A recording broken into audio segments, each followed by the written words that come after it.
If clean and simple is your idea of an interior, then the modern styled home is probably the way to go. Today on Design for You, we focus on the modern interior. Kim Hutton of Kim H Interior Design is our guest expert, giving us insight into the modern home. Our design makers are Tonic Design, showcasing their modern furniture. Then interior designer Matsela of Diaro Living gives us a taste of a modern eclectic home. Keeping you inspired right here on Design for You.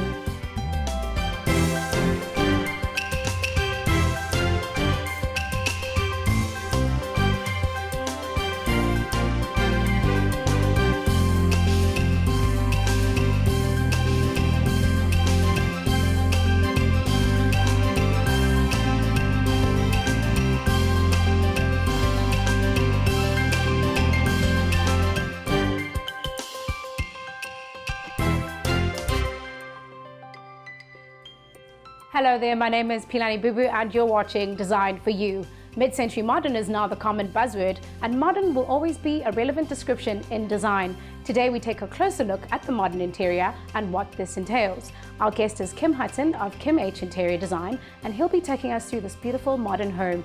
But before we chat to Kim, let's take a look at our design makers for today, Tonic Design.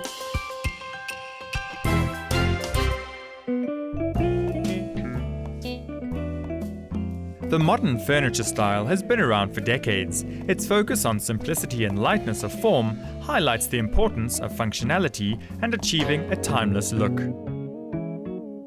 For creative duo Philip van der Merwe and Greg Gamble of Tonic Design, it's all about rationality and sophistication. Our business is kind of split in two. We have a furniture showroom where we design our own product, and we have a design studio where we do projects. So we design interiors from houses to restaurants to airport lounges, hospitality, retail. We're constantly referencing new and old design. You'll see most of the designs are very clean lined, playing with interesting mixtures of different textures and materialities. So trying to constantly look for new materials that aren't traditionally being used in furniture, trying to design things in a simplistic way, but if you open a door there's like an interesting detail inside. So it might from the outside look very simple, but there's a lot of hard work getting a simple design to be rational. You'll see in the showroom there's a lot of oak, walnut, travertine, sort of brushed travertine, interesting marbles. We go to marble yards and we'll try source exotic stones. We use brass, solid brass that's got a patina to it. We'll use wax mild steel. Even in the fabrics, we really try to source sort of very textured fabrics. Sort of we'll have a velvet that offsets with a very chunky linen. We always work back to a modernist philosophy in design, so we're always trying to keep it quite simple and quite rational. You'll see in our work there's not a lot of sort of crazy designs or a lot of trend-driven kind of design choices. Everything is quite rational, and we're quite strict on ourselves when we do that. Currently you'll see in our showroom we're using quite a lot of vibrant colors. It's quite unusual for us. We don't usually have such strong color in the shop, but it's quite fun. I think the use of materiality, a lot of the pieces you'll see are sort of one, maybe two different elements in a piece of furniture. So it's either all timber or maybe timber with a little bit of brass or steel. We've also got a few pieces of furniture that are referencing sort of postmodern shapes and postmodern design. Postmodernism is a sort of playful design from the early 80s. You'll see some very interesting shapes, high gloss Duco, steel, playing off with these big solid kind of stone shapes, so playing off primary colors, primary shapes, and those sort of elements. The challenging part of handing over a project to a client is you get to a point where you've designed all the pieces of furniture and you've designed the environment and you hand it over, but there's still that last layer that still needs to be finished off, and that's art, decorative arts. And what we've done over the years is in our showroom, we've always tried to show a body of work 2 or 3 times a year. So we've always tried to find young artists. Often it's emerging artists that aren't maybe already established with a gallery. We always, on our travels around the country, are looking out for ceramists or glass blowers or potters. Both myself and my partner are very passionate about craft, and we both collect different things, whether it's pottery or... So we're always looking out for new talent.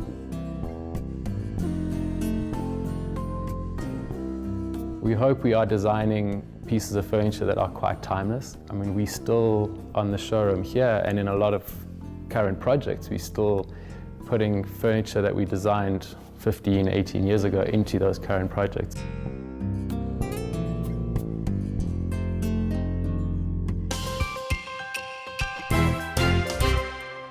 I have with me Kim Hutton of Kim H Interior Design, and he has over 17 years of experience in the industry. Kim? I have indeed, and I loved every single minute.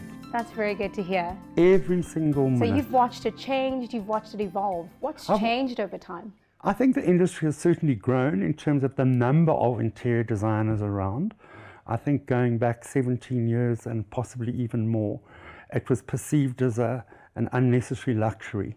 I think at the time, you know, you did it yourself. You took huge pride in doing your interior, your home, by yourself. I mean, I remember my mom and our homes as we grew up. His mom took exceptional pride in her home, but she always did it herself. And I think people have got a lot more comfortable as things have progressed in putting your trust in an interior designer who will listen to you and, what is the word, completely expand on your ideas, your input, how you want your house to look. Yes. It's a beautiful experience. It sounds so cool. Handing over a home to a client every single time. Not a person in the Kim H team will miss one handover to a client. We do quite a bit of work overseas, so sadly, they can't all be there for the actual handover of the final product, because everybody in my teams had an input on that product. And quite often, because it's overseas, they don't actually see the finished product. So we have to film on our phones as the client walks into a beautiful home in Portugal, and that's the look on their faces. Yes. That is such a reward for us. So it would be unfair of me to ask you what your best job was or home thus far. I have to be honest, I can't. We've done stuff that is like very different. At the moment, we are about to work on creating the world's most luxurious train. Whoa. Which is such a different... In Africa or somewhere else in the world? In Africa. It's quite confidential at the moment. But what an amazing privilege for us to work on such... Is that the one between Kenya and Uganda? Don't start asking me. I did say it was in Africa. Okay.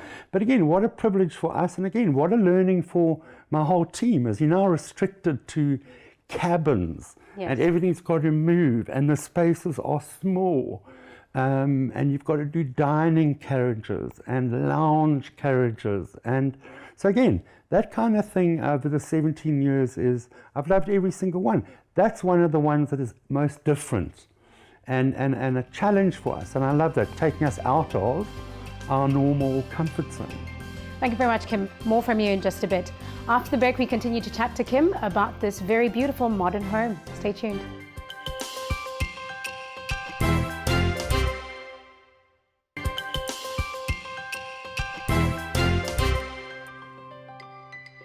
I still have with me Kim Hutton of Kim H Interiors, and we're unpacking the modern interior. Kim, can you define or characterize what the modern interior is? It's quite a difficult one. The word modern, and I'm probably the worst person to ask, is it implies contemporary to me. So there's so many different types of contemporary. Something that was contemporary 8 years ago is not contemporary now. So is that furniture modern but not contemporary? So to me, it's a difficult word to define. Everybody's got a different modern. Depending on their time. So is that why mid-century modern is then the modern of the mid-century? That's exactly what I'm saying. Is very many different modern times. Google also describes it as like clean lines, simplicity, natural elements. Yeah, but I think that's what goes with being modern today and being contemporary today. So essentially now we have this very current home. Yes. Let's dive into that. What exactly was the client's brief in this space? It was an amazing couple who are based in Natal, and they also have a weekend home on the Vaal River, but they do business in Johannesburg. So they wanted a small lock-up and go in Johannesburg so that they could run through here, do business, whatever they have to do, and run out. But I think they were at first a bit concerned that it was small compared to the other homes, and would we be able to make it feel as plush and luxurious and to an extent as spacious as they are used to in their other homes. So the challenge then is starting with the shell and making the shell feel bigger. And that's where I've used a lot of mirror, but it's not necessarily mirrors that you hang on the wall, it's mirroring a whole wall. And what it does is it's not terribly expensive in the whole scheme of things. You walk in and it doubles the size of the room. What else is in this particular space that we can have a look at as good examples of making a space like this work? Yeah, I can give you plenty of examples. There's no dining room table in this space, although you technically wouldn't really notice it. We're standing in a beautiful counter that works as kitchen countertop, and it's been done before. But we did not have the space when we sat with the plan to have this and then a lounge, and they've also got children and grandchildren. So we made the decision, or took the decision with the client, to make the lounge one big space with the mirror behind it, and instead of trying to furnish it with smaller pieces of furniture, we've done one uber enormous sofa, which can probably sit, I don't know, 6 or 7 people, let alone grandchildren, whatever, and a narrow coffee table in the middle. And then on the opposite side where the fireplace is, etc., we've put 4 beautiful little ottomans that can easily be pulled out, that if the children are here and the grandchildren are here, everybody can so comfortably sit in that lounge area, and if necessary eat. If there's a lunch or whatever and they can't do so outside, the food can be placed here and everybody can eat on their laps. So it just turned something that could have been an over-furnished lounge area into something that's actually quite spacious and very usable. Yeah, and then we've also got the bedrooms. Absolutely. Bedrooms were also comparatively small. I refrained from using mirrors there because I don't want to over mirror a particular home. But again, I've kept them very simple. The client wanted them simple, and also a home where there could be a lot of whites and creams, etc., because generally speaking, it'll be the parents here living here, but not with the grandchildren, etc. And I think every mom and dad probably hopes one day they can have that beautiful cream, crisp white interior without worrying, without worrying about tomato sauce or something being spilt. So the bedroom also very crisp and white. We have used mirror, but not mirrored the whole wall. Bought in a stunning wallpaper, which implies a bit of luxury and involved very light black feathers.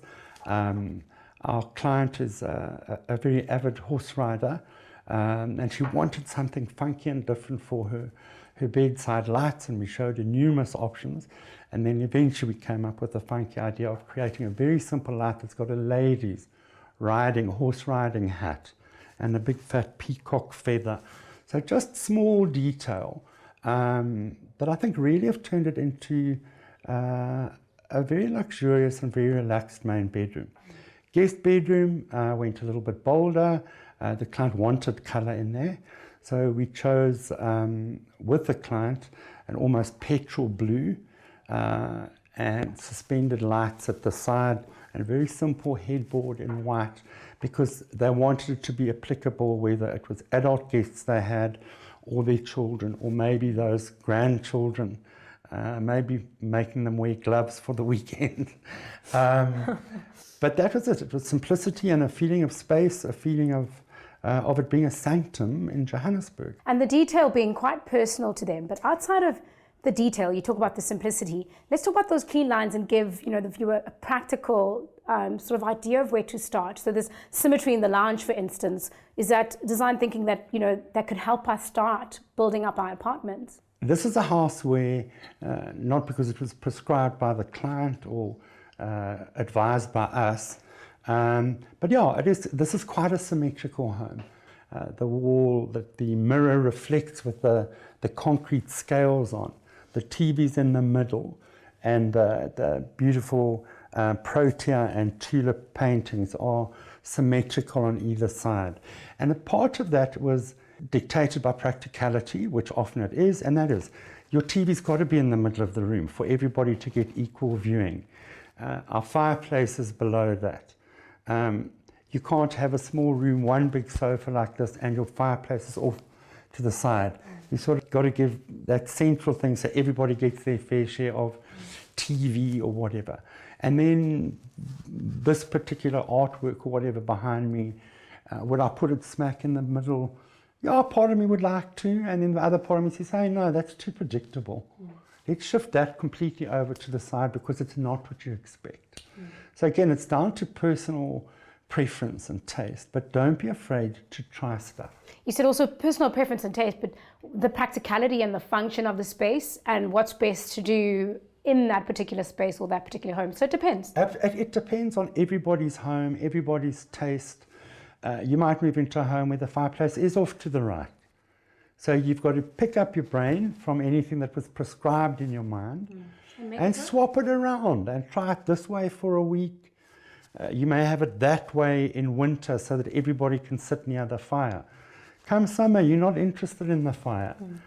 You're more interested in watching soccer or rugby or whatever it might be on TV. So rearrange your room for the TV. So it's circumstance as well. Talking about people doing up their own spaces, every week we have a viewer send us pictures around their spaces and the advice that they might require. So we actually have one here.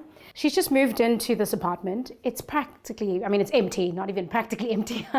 It is what it is, it's a blank canvas. She'd like to add more color as well as, start somewhere. My advice would be in a place like this is to start with your wall colors and start with paint. Because if you think about it, if you walk into any room, the most important thing that creates the vibe in that room is the overall feeling in the area. And to me, that is prescribed by your floors and your wall colors and potentially your curtains. So for this young viewer, I would suggest really give some thought to or spend some time at a hardware and look at a number, 3 or 4 variations, shades of colors that you think you would really love to have. Buy a little 1 liter sample, a little paintbrush that you can water off, and have some fun on your own on a Saturday afternoon or with a friend. Paint up on your wall those 4 colors that you think you like. Live with them for a week and then settle on saying, okay, that's the color I want, and then paint the shell. And as it evolves with you and you live more in the space, you'll get a better idea of what it is you're wanting to achieve ultimately. Instead of walking in at this stage and trying to imagine the whole thing complete and done and maybe getting a bit tense or stressed about it because you maybe don't have the money and you haven't got the time, start slowly. It's your home. It's going to be there for a long time for you. So my hunch is first step would be to settle down on what is the general paint color. Thank you very much, Kim, for that advice. All the best to you at home, and to all our other viewers, please remember to mail us at info@thehomechannel.co.za. After the break, we have Matsela Moshokoa of Diaro Living, and she's decorated a space in a modern eclectic style.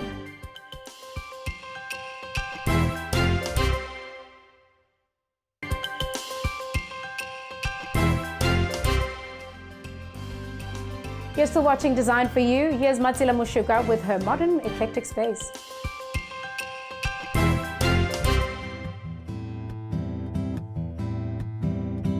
When it comes to designing a beautiful interior to suit your style, one of the best sources of inspiration is your own personality. For Matsela Moshokoa of Diaro Living, a colourful dress spurred her imagination for this modern eclectic home that reflects the client in every way.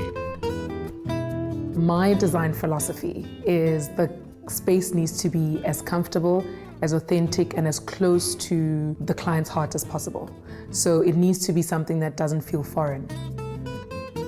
I always say I don't do showrooms, I do homes. So whatever is in the house needs to be something that you can live with, you can be comfortable with, and if I wasn't there, it's something that you would have gravitated towards anyway. The first time I met her, she was wearing this very bright dress. And I said, that's a very colorful dress. We thought, imagine if this color could go on the wall. So we tried a few variations of the teal color, so from light to a very dark hue, and then when we put it on the wall, it just looked amazing. When we started working on the space, I knew the color spec or the scope was kind of open. What's nice about this home is that it's got 3-meter ceilings, so you can actually get away with a lot with regards to color. So we went for the teal wall, which is quite strong, but then because of the 3-meter ceilings, it works. And how to balance it out, I added complementary colors like yellows and then anchored it with black and white because the floors were actually black.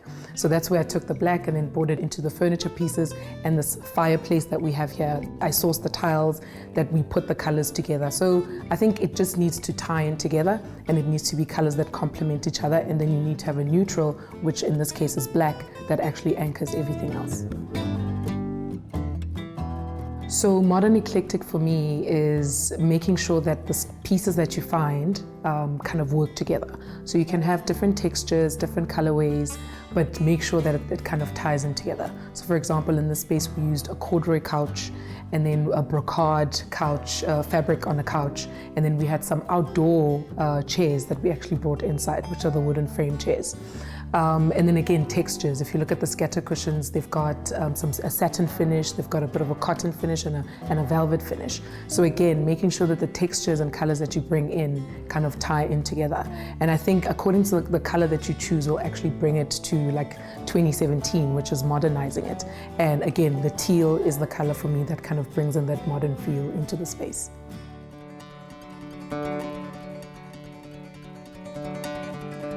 So in this space, we decided to still go with the teal, but we went a shade darker and used it for the focal wall. And then the rest of the walls, we actually just stuck with a neutral, just to add warmth, because if we used the teal all over, it was going to be a little bit of a cold space.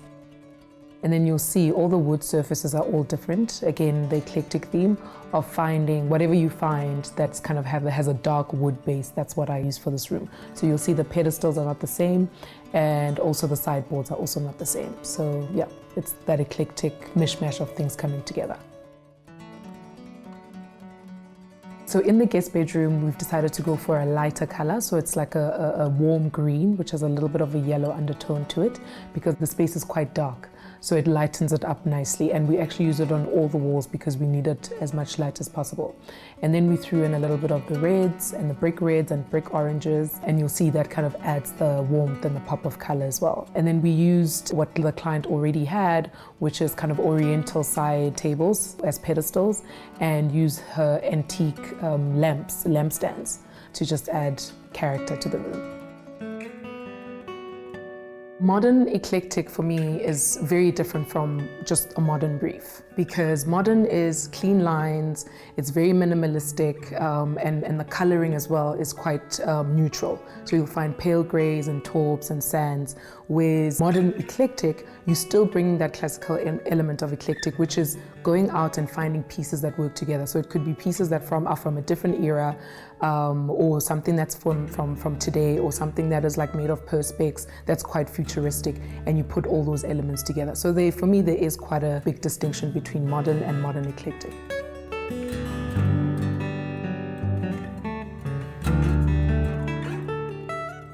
How I made the space modern eclectic was I actually isolated my shopping missions. I never went on like one shopping mission a day and said, I'm gonna get everything for that room. So it was all organic, and every time I went out and I found something, I'll buy one of each, I won't buy a set. So that's kind of how I went about doing all the spaces in this house.